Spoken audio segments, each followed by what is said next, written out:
Hey everyone, welcome back. हाजिर हूँ आपके लिए लेकर ये बहुत ही खूबसूरत हॉलीवुड फैंटेसी रोमांटिक मूवी की एक्सप्लेनेशन जिसका नाम है सिंड्रेला। ये कहानी है एला की, जो दुनिया को उस नज़र से नहीं देखती थी जैसी वो थी, बल्कि वो उसे उस नज़रिए से देखती थी जैसी वो बन सकती है, थोड़े से जादू से। वो अपने पेरेंट्स के साथ हंसी खुशी एक बड़े से घर में रहती थी जहाँ उनके कुछ सेवक भी थे। एला बचपन से दयालु और दिल की साफ थी, जिस कारण उसे आसपास पशु पक्षियों में भी अपने दोस्त नजर आते। इवन उसने अपने घर के डक, रैट्स, माइस, लिजर्ड्स के नाम भी रखे थे, जिनसे उसकी बहुत अच्छी दोस्ती थी। एंड ये देख उसकी मदर उसे पूछती है, क्या तुम्हें अब भी विश्वास है वो तुम्हें समझते हैं? एला रिप्लाई करती है, क्या ये सच नहीं? जिससे मदर कह रही थी, बिल्कुल ये सच है। एनिमल्स तो हमें हमेशा समझते हैं, बस हमें उन्हें समझने की ज़रूरत है। एंड इसी तरह तो हम उनका ध्यान रख पाते हैं। एला पूछती है, तो हमारा देखभाल कौन करता है? वो कह रही थी, फेरी गॉड मदर। ये सुन उसे यकीन नहीं होता, लेकिन मदर उसे समझाती है, विश्वास करो। वो एला के जो फादर थे वो एक मर्चेंट थे, जिन्हें काम के सिलसिले में हमेशा बाहर जाना पड़ता था।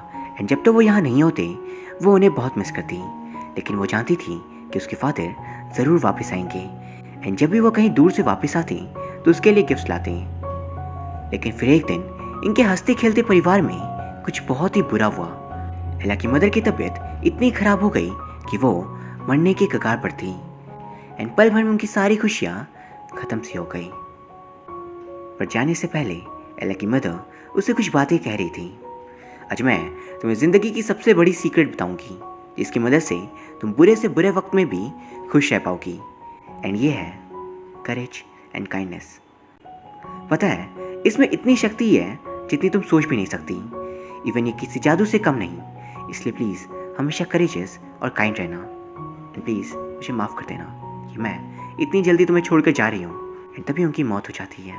उनके जाने के बाद एला बहुत रो रही थी, साथ ही उसके फादर भी। फिर ऐसे ही काफ़ी वक्त बीत गया और सारे दर्द यादें बन गई, जब फादर एला हमेशा साथ ही रहते। एंड एला बड़ी तो हो गई, लेकिन दिल से वो पहले जैसी थी, क्योंकि उसे आज भी अपनी मदर को किया गया प्रॉमिस याद था, have courage and be kind. लेकिन वही फादर पूरी तरह बदल गए थे और उन्होंने आने वाले भविष्य के लिए कुछ सोचा था। एंड एक दिन वो एला से कहते हैं, लेडी ट्रेमिन को तो तुम जानती होगी, उनके हस्बैंड की मृत्यु हो गई। एंड वो और उनकी दो बेटियाँ अब अकेली है। तो मैं क्या सोच रहा था कि क्यों ना मैं। इस पे एला कहती है, ऑफ कोर्स फादर, ये भी कोई पूछने की बात है, आपकी खुशी में ही मेरी खुशी है। और फिर अगले दिन लेडी ट्रेमिन उनकी दो बेटियाँ एनेस्टेशिया और ट्रिसेला वहाँ आ जाती है, जो अब एला की स्टेप मदर और स्टेप सिस्टर बनकर रहेंगी। लेडी ट्रेमिन सलीके और खुश मिजाज वाली शख्स थी, और उनकी ज़िंदगी में खुद के कुछ घाव भी थे, जिन्हें वो बेहद ही खूबसूरती से छिपा कर रखती। वो एला तो उन लोगों को देख बहुत खुश थी, पर वो लोग ज़्यादा नहीं। इवन उन्हें यह घर भी बड़ा ऑर्डिनरी सा लग रहा था, क्योंकि एला के परिवार वालों ने आज तक उसे कभी डेकोरेट नहीं करवाया था। एंड यहाँ की शाम रंगीन करने वो लोग कुछ गेस्ट्स को इनवाइट करते हैं, जिस कारण अब घर भरा भरा सा रहने लगा था। पर उन लोगों के आने की वजह से बेचारे जो एला के पेट्स थे उन्हें दिक्कत हो गई, और वो छिप कर ही रहने लगे थे, वरना स्टेप मदर की बिल्ली उन्हें खा जाती। फिर एला अपने फादर से मिलती है, जो घर के कोने में पार्टी से दूर बैठे थे, और उन्हें दोबारा काम के सिलसिले में बाहर जाना पड़ेगा। इस पे एला कह रही थी, आप अभी अभी तो वापस आए थे, दोबारा क्यों जा रहे हो? वो कहते हैं, सिर्फ कुछ महीने की बात है। वैसे तुम्हारी स्टेप सिस्टर्स ने बता दिया है उन्हें अब्रॉड से क्या चाहिए, तो तुम भी बता दो। जिस पे एला कह रही थी, रास्ते में जो पहला डाल आपसे टकराएगा वो। पर ये सुन फादर हैरान थे कि सभी ने कुछ ना कुछ महंगी चीज़ें मांगी थी, लेकिन एला तो बस एक डाल जो ये दर्शाता है वो सेफ्टी से वापस आ गए। एंड यही चीज़ एला भी चाहती थी, उनका लौटना किसी भी हाल में। और ये देख फादर कह रहे थे, जब तक मैं वापस नहीं आता तब तक उदास मत होना, यहाँ पर तभी मेरा एक हिस्सा रहेगा हमेशा तुम्हारे पास, और तुम्हें यहाँ पर खुश रहना होगा तुम्हारी मदर के लिए, क्योंकि इस घर के दिल में तुम्हारी मदर रहती है। भले वो तुम्हें दिखे ना, लेकिन वो यही है। लेडी ट्रेमिन दूर खड़ी ये सारी बातें सुन नाराज हो रही थी। एंड फिर अगले दिन नम आंखों के साथ वो दोनों जुदा हो जाते हैं। उनके जाते ही लेडी टेमन अपना असली रंग दिखाती है और वो एला से कह रही थी, तुम्हारी सिस्टर्स को कितनी परेशानी होती है एक कमरे में सोने से। जिस पे एला बोल रही थी, मेरा कमरा घर में तीसरा सबसे बड़ा है। एंड ये सुन वो कहती है, बेशक अब से वो दोनों वहीं रहेंगे और तुम एटिक में, क्योंकि बाकी कमरों को मैं सजाना चाहती हूँ, तो तुम जाओ ऊपर एटिक में रहना। जो जगह बहुत ही गंदी थी क्योंकि वहाँ साफ सफाई कभी नहीं होती। फिर एला वहाँ आसपास दिखती है तो उसे अपने दोस्त दिखते हैं जिन्हें वो कब से मिस करी थी। दरअसल उन्होंने इसे ही अपना अड्डा बना लिया था नीचे की भीड़ से बचने। एंड एला इस जगह पे भी खुशी ढूंढ लेती है और वो बहुत सुकून महसूस करी थी कि चलो यहाँ तो वो शांति से रह सकती है। और इस पूरे वक्त जब वो एटिक में रह रही थी तब उसकी खुशी का इकलौता जरिया था उसके फादर के लेटर्स जो हर महीने उसके लिए आते। लेकिन ये खुशियाँ तब तक ही थी जब तक उसे वो खत मिलना बंद नहीं हुआ। और फिर एक दिन उसकी सारी खुशियाँ छिन जाती है क्योंकि इस बार खत की जगह पर कोचमैन आकर एला को बता रहे थे कि उसके फादर की रास्ते में बीमार पड़ने के कारण मौत हो गई। एंड अपने आखिरी वक्त में भी उन्होंने सिर्फ और सिर्फ आपका और आपकी माँ का नाम लिया था। उन्होंने किसी तरह ये डाल भेजी है जो आपने मांगी थी। ये जान एला बहुत रोने लगती है, लेकिन वही पीछे से दोनों बहनें एनेस्टेशिया और ड्रिसेला कह रही थी, हमारी चीज़ों का क्या जो हमने मांगी थी। पर उन्हें चुप करवा लेडी टेमन कह रही थी, अब ये सोचो घर कैसे चलेगा। और फिर कुछ दिनों में उन्हें अपने सारे सेवक हटाने पड़ते हैं क्योंकि वो उन्हें पैसे कैसे देते। और उन तीनों ने मिलकर एला को ही अपना मेड बना लिया था, ये बोल कि इन सब कामों से वो डिस्ट्रैक्ट रहेगी और उसे दुख भी कम होगा। और एला जो हमेशा अपनी मदर की कई बात पर विश्वास करती है, साहस और दया, वो भी उनकी सारी बातें मान रही थी। और फिर स्टेप मदर जितना हो सके उतने क्रूएल्टी के साथ उससे बिहेव करती। सुबह ब्रेकफास्ट बनाने से लेकर रात के डिनर तक, कपड़े सुखाने से लेकर घर की साफ सफाई तक, सब कुछ उसे अकेले ही करना पड़ता। इवन उसे खाने में सिर्फ झूठे सब्जियां ही मिलती थी जिन्हें भी वो दिल खोलकर अपने दोस्तों के साथ शेयर करती। वहीं उसके रहने के लिए भी था तो सिर्फ एक ठंडा एटिक जहाँ वो सर्दियों में नहीं रह सकती, इसलिए उसे फर्नेस के पास ही जमीन में सोना पड़ता है। और इस कारण अगले दिन उसके चेहरे पर एशेस यानी सिंडर्स लगे हुए थे, जिसे देख उसका मजाक उड़ाने वो सभी उसका नाम रख देती है, सिंडर्स और एला, सिंड्रेला। लेकिन तब भी वो उनकी बातों पर ज्यादा ध्यान नहीं दे रही थी और ब्रेकफास्ट सर्व कर वो भी उनके साथ बैठने आ ही रही थी कि तभी स्टेप मदर कहती है, रुको, तुम हमारे साथ खाना नहीं खा सकती। एंड उनकी इतनी क्रूअल बिहेवियर को देख सिंड्रेला रोने लगती है। एंड खुद को शांत करने वो घोड़े के साथ जंगल की ओर आ गई थी जहाँ कुछ सैनिक एक स्टैग यानी हिरन का शिकार कर रहे थे। पर एला उस पशु को भागने के लिए कहती है और वो खुद भी भाग रही थी। एंड दूसरे क्राउन प्रिंस की नज़र एला पे पड़ती है क्योंकि उसका हॉर्स बहुत तेजी से दौड़ रहा था। तो वो उसके पास आता है, जिसे देख एला कह रही थी, उससे तुम्हारा क्या बिगाड़ा है। प्रिंस पूछता है, किसने। वो बोल रही थी, वो स्टैग, वो बेचारा जानवर। जिस पे प्रिंस कह रहा था, मैं तो उसे जानता भी नहीं, वैसे तुम कौन हो और क्या वो स्टैग तुम्हारे दोस्त हैं। एंड इस बात पे एला कह रही थी, हम अभी भी मिले और उसकी आंखों को देख मैं बता सकती हूँ उसे अभी और जिंदगी जीनी है। एंड इस बात को सुन प्रिंस बहुत इम्प्रेस था कि जिस जानवर का शिकार सभी करे थे उसमें एला को एक दोस्त दिखा। वही फिर एला पूछती है, तुम कौन हो। वो कह रहा था, तुम मुझे नहीं जानती। लेकिन फिर वो बात को पलट कहने लगता है, मेरा नाम किट है और मैं रॉयल पैलेस में एक अप्रेंटिस हूँ, यानी एक नॉर्मल ट्रेनी। और वहाँ उन दोनों के बीच थोड़ी बातें होती है, जिसके बाद उन दोनों में अच्छी दोस्ती हो चुकी थी। और एला उससे रिक्वेस्ट करी थी, मिस्टर किट प्लीज उन्हें उसे मारने मत देना। पर वो कह रहा था, हम शिकार पर हैं और ये इसी तरह किया जाता है। जिस पर एला बोल रही थी, जरूरी नहीं, जो चीज़ जैसे होती है उसे वैसे ही किया जाए। और ये सुन किट शिकार नहीं करता। फिर वो दोनों एक दूसरे को अलविदा कहते हैं, दोबारा मिलने की उम्मीद के साथ। एंड वहीं फिर महल पहुंच वो राजा के सामने सिर्फ उस लड़की की तारीफ किया जा रहा था कि ऐसी लड़की उसने आज तक कभी नहीं देखी। खूबसूरती के अलावा उसके अंदर एक अलग ही चार्म था। लेकिन वे किंग के पास ज़्यादा टाइम नहीं होता एंड इसलिए वो किट की शादी जल्द से जल्द एक राजकुमारी के साथ करवाना चाह रहे थे। एंड इसके लिए हमेशा की तरह एक रॉयल बॉल का आयोजन किया जा रहा था और सारी नोबल प्रिंसेसेस को इनवाइट करने रॉयल पेंटर प्रिंस किट की तस्वीर बना रहे थे। लेकिन वहाँ किट पूछता है, एक प्रिंसेस ही क्यों। जिसमें ग्रैंड ड्यूक कह रहे थे, क्योंकि नॉर्मल कंट्री का से शादी हुई तो किंगडम ग्रो नहीं हो सकेगा और वैसे भी हमारा राज्य बहुत छोटा है और ये दुनिया बहुत खतरनाक। एंड इस बात पे कैट एक शर्त रखता है किंग, ग्रैंड ड्यूक और कैप्टन के सामने कि रॉयल बॉल में राजकुमारियों के साथ कंट्री गर्ल्स भी आएंगी, यानी हर एक एलिजिबल मेडन को इस रॉयल बॉल में इनवाइट किया जाएगा। पर इस फैसले के ग्रैंड ड्यूक खिलाफ थे। वे फिर राज्य के बाजार में सैनिक घोषणा करते हैं कि क्राउन प्रिंस के लिए एक रॉयल बॉल रखा जा रहा है, यह सारी एलिजिबल मेडन्स आ सकती है। और ये सुन सभी लोग पागलों की तरह एक्साइटेड थे, क्योंकि इससे उन्हें रानी बनने का मौका मिल सकता है। एंड सुन एला भी बहुत खुश थी, रानी बनने के लिए नहीं, बल्कि वहाँ के रॉयल अप्रेंटिस उसके दोस्त किड से मिलने के लिए। फिर घर पर इस बात का पता लगते ही स्टेप मदर उनकी दोनों बेटियां एनेस्टेशिया और ड्रेसेला बहुत एक्साइटेड थी।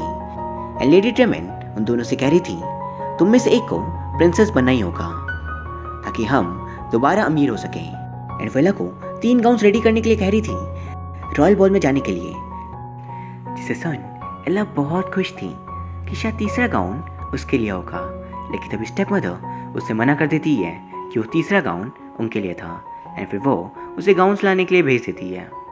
वही दूसरी तरफ हमें रॉयल पैलेस में प्रिंस को दिखाया जाता है जो कैप्टन के साथ स्वॉर्ड फाइट कर रहा था। पर इस वक्त भी उसके मन में सिर्फ एला के ख्याल आ रहे थे, जिसपे कैप्टन कहते हैं अगर सच में वो फॉरेस्ट गर्ल इतनी अच्छी हुई जितना आप बता रहे हो तो आपकी शादी ज़रूर उससे होगी। फिर कुछ दिनों बाद बॉल का दिन आ चुका था और एला अपनी दोनों स्टेप सिस्टर्स को रेडी करी थी, जहाँ हमें पता चलता है कि उन दोनों को ही सिर्फ और सिर्फ पैसे का लालच था। वे रेडी होते वक्त भी वो लड़कर अपने हेयर बैंड को तोड़ देते हैं और उन्हें ऐसी हरकतें करता देख एला को उन पर दया आ रही थी। वही फिर वो एक ड्रेस बना रही थी अपनी मदर के कपड़ों से ताकि वो भी बॉल में जा सके किड से मिलने।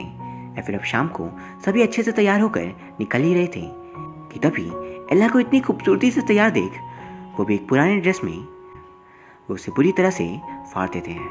एंड स्टेप मदर स्ट्रिक्टली उसे बोल कर जाती है, तुम जैसी गरीब नौकर कहीं नहीं जा सकती, ये इंसल्ट होगा ऑनरेबल किंग के लिए कि तुम वहाँ जाओ। एंड फिर वो लोग उसे वहीं छोड़ निकल जाते हैं। ये देख एला का दिल टूट जाता है। वो वहाँ रोते हुए कह रही थी, मदर मैंने आपसे वादा किया था कि मैं हमेशा काइंड और करेजियस रहूँगी, पर अब मुझ में हिम्मत नहीं। और फिर रोते हुए भाग कर दूसरी तरफ चली आती है। अचानक एक पेड़ के पास से एक लेडी बाहर आती है। अब वो बड़ी गंदी सी लग रही थी, लेकिन उन्हें भूख लगी होती है, इसलिए वो एला से थोड़ा मिल्क और ब्रेड मांग रही थी। एला अपने सारे गम को भुला उन्हें वो ला कर देती है और फिर वो लेडी रिवील कर रही थी कि वो दरअसल उसकी फेरी गॉड मदर है, जैसा कि एला की मदर ने उसे बचपन में बताया था। पर एला को उन पर विश्वास नहीं होता, क्योंकि ये तो बस कहानियाँ थी। पर फिर जादू से वो बिल्कुल फेरी गॉड मदर की तरह बन जाती है। एंड एला की परेशानी दूर करने वो एक पंपकिन को कैरेज बना देती है, रैबिट्स को चार्जर्स, लिजर्ड्स को फुटमैन और डक बन गया था उसका कोचमैन। और फिर एला की मदर वाली खूबसूरत ड्रेस को वो और खूबसूरत बना देती है। एंड अब एला रेडी थी रॉयल बॉल में जाने के लिए, लेकिन उसके जूते बड़े गंदे थे, तो वो उसे नए ग्लास शूज देती है। और फिर वो उस पर एक जादू कर देती है, जिससे उसकी स्टेप मदर और स्टेप सिस्टर्स उसे देखकर भी पहचान ना पाए।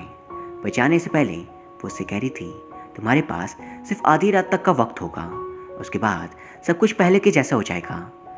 लेकिन इतना वक्त भी एला के लिए बहुत था। वही दूसरे महल के अंदर सारे गेस्ट आ चुके थे एंड कई सारी प्रिंसेसेस क्राउन प्रिंस से मिलती है, लेकिन उसकी नज़रें तो गेट पे थी कि एला अब तक क्यों नहीं आई। पर फिर ग्रैंड ड्यूक उसे प्रिंसेस शेलिना से मिलवा रहे थे और उन्होंने उसे प्रिंस की शादी के लिए डिसाइड कर लिया था। पर तभी एला महल के अंदर पहुंच जाती है और उसकी खूबसूरती को देख सारे लोग हैरान थे। एंड वही क्राउन प्रिंस के फेस पे एक स्माइल आ जाती है और वो प्रिंसेस शेलिना को वहीं छोड़ एला के पास जाता है और दोनों एक दूसरे को पकड़ डांस कर रहे थे और सभी उन्हें देख बहुत जेलस थे, खासकर स्टेप मदर और उनकी डॉटर्स। और फिर कुछ देर में सारे लोग एक साथ बॉल डांस कर रहे थे। एंड इसी बीच बॉल को वहीं छोड़ वो दोनों दूसरे कमरे में चले आते हैं। जेलर को पता चल चुका था कि वो क्राउन प्रिंस है। वही दूसरी तरफ ग्रैंड ड्यूक कैप्टन से कह रहे थे कि उस लड़की का पता लगाओ, मैंने प्रिंसेस शेलिना को वादा कर दिया है शादी के लिए और अब हम मुकर नहीं सकते। इस बात को दूर से लेडी ट्रेमेन सुन लेती है। फिर कैट और एला बाहर गार्डन में भाग आते हैं। कैट एला को बता रहा था कि उसके फादर चाहते हैं उसकी शादी किसी राजकुमारी से हो ताकि किंगडम एक्सपैंड हो सके। पर वो इस डिसीजन से बिल्कुल भी खुश नहीं था। जिस पर एला कह रही थी अगर वो तुमसे प्यार करते हैं तो ज़रूर वो अपना डिसीजन बदल लेंगे। लेकिन किड बता रहा था हो सकता है, पर शायद इसके लिए उनके पास अब ज़्यादा वक्त नहीं है। उनकी मौत करीब है ये जान एला भी बहुत दुखी थी। फिर किड उसे अपनी सीक्रेट प्लेस दिखाता है एंड वहाँ वो उसे झूला झूला रहा था। अचानक एक ग्लास शू एला के पैर से गिर जाता है और किड खुद उसे उठा एला को पहना रहा था। फिर वो उसे उसका नाम पूछता है, लेकिन उसी वक्त आधी रात हो जाती है और एला किड से कहती है मुझे जाना होगा। वो कहता है कहाँ? एला कह रही थी लिजार्ड्स, रैट्स, माइस, पम्पकिंस, मैं समझा नहीं सकती। अब उसे वहीं छोड़ तेज भाग रही थी, पर जाने से पहले वो बोल कर जाती है शुक्रिया इस बेहतरीन शाम के लिए, मैंने इसके हर एक लम्हे को बहुत इंजॉय किया। एंड ये सुन किड भी उसके पीछे भागता है। फिर महल से वापस आते वक्त अचानक वो किंग से टकराती ही है, जिससे पहले माफ़ी मांग वो कह रही थी योर मैजेस्टी, आपका बेटा आज तक का सबसे अच्छा इंसान है जिससे भी मैं मिली हूँ।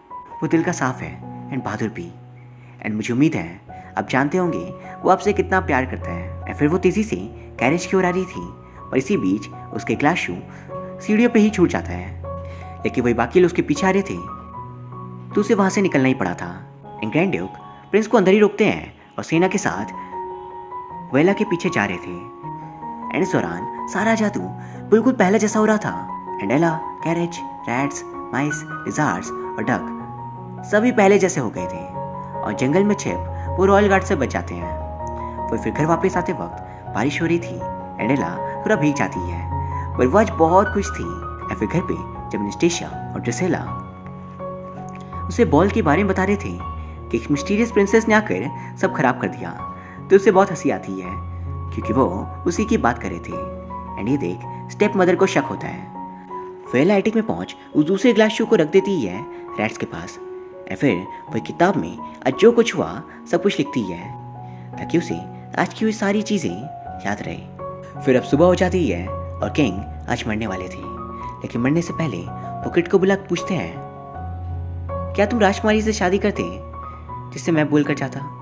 किड कहता है मैं आपसे बहुत प्यार और आपकी रिस्पेक्ट करता हूँ, लेकिन मैं ऐसा नहीं करता क्योंकि किंगडम को ग्रो करने के लिए हमें बाहर जाने की ज़रूरत नहीं है, बल्कि जो हमारे पास है उसे करेज और काइंडनेस से देखने की ज़रूरत है।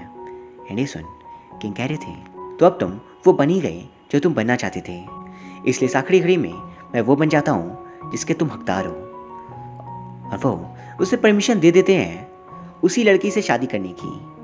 उसे ढूंढो एंड गेट हमेशा खुश रहना। और फिर वो वहीं मारे जाते हैं।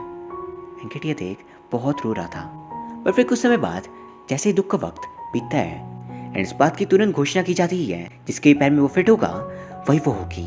जिसे सुन एला वहाँ से भाग तुरंत घर पहुँच एटिक में उसी दूसरे ग्लास शू को ढूंढ रही थी ताकि वो प्रिंस को यह दिखा सके, लेकिन उसे वहाँ वो शू नहीं मिलता।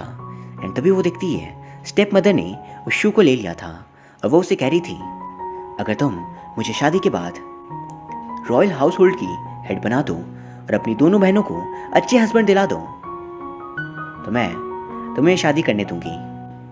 और वह उनका प्लान था किंग की सलाहकार बन उस पूरे किंगडम को खुद रूल करने का, लेकिन एला इसके लिए इनकार कर देती है। और ये सुन स्टेप मदर उस ग्लास शू को तोड़ देती है और फिर वेला को उस एटिक में बंद कर रात को ग्रैंड ड्यूक के पास आती है जब वो उन्हें ये सब कुछ बता रही थी। एंड उनके साथ वे डील करती है कि एला को वो हमेशा बंद रखेगी उसकी जिसके बदले ग्रैंड ड्यूक को उन्हें अच्छी पोजीशन और उनकी बेटियों की अच्छे हस्बैंड के साथ शादी करवानी होगी। एंड इस बात से ड्यूक भी बहुत खुश थे कि प्रिंस की शादी प्रिंसेस शलीना के साथ ही होगी। और अगले दिन ग्रैंड ड्यूक प्रिंस की मिस्टीरियस प्रिंसेस की सच को देख एक शर्त रखते हैं कि अगर वो लेडी नहीं मिली तो प्रिंस को प्रिंसेस शलीना से ही शादी करनी पड़ेगी। और प्रिंस इसके लिए मान जाता है क्योंकि उसे उम्मीद था कि एला उसे ज़रूर मिलेगी।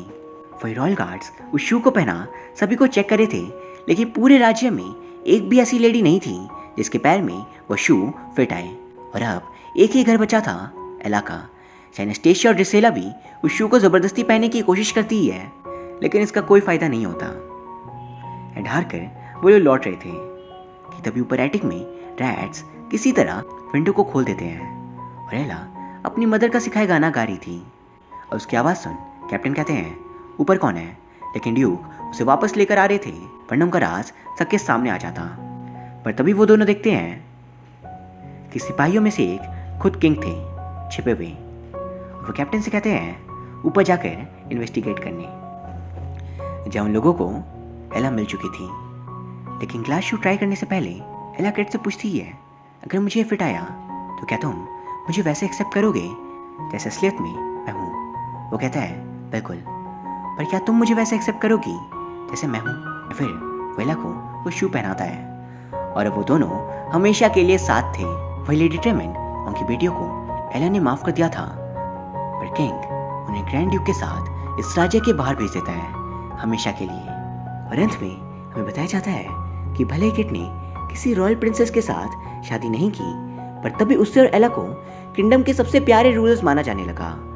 एंड उन दोनों ने बिल्कुल उसी तरह करेज और काइंडनेस के साथ रूल किया जैसे एला ने अपनी मदर को वादा किया था। एंड यहाँ ये फिल्म की कहानी खत्म हो जाती है। ये सच में एक बहुत ही दिलचस्प फिल्म थी, खासकर इसके visuals, acting, performance and story telling कमाल के थे। एंड ये फिल्म हमें लाइफ का सबसे इम्पोर्टेंट लेसन सिखाती ही है कि ज़िंदगी में हम कुछ भी हासिल कर सकते हैं अगर हमारे अंदर काइंडनेस और करेज हो। एंड इस कहानी की सबसे बड़ी सीख ये थी कि खुद पर और अपने सपनों पर हमेशा बिलीव रखना, चाहे आप कितने भी दुखी क्यों ना हो, जैसे एला की मदर ने उसे सिखाया था। और बिलीव, काइंडनेस एंड करेज की मदद से ना सिर्फ एला ने मैजिक को एक्सपीरियंस किया, बल्कि साथ ही साथ वो किंगडम की रानी भी बनी। So guys, I really hope आपको ये वीडियो पसंद आई होगी। अगर हाँ तो प्लीज़ इसे लाइक एंड कमेंट ज़रूर करिए, साथ ही प्लीज़ चैनल को सब्सक्राइब कर लीजिए। Thank you very much for watching. See you soon.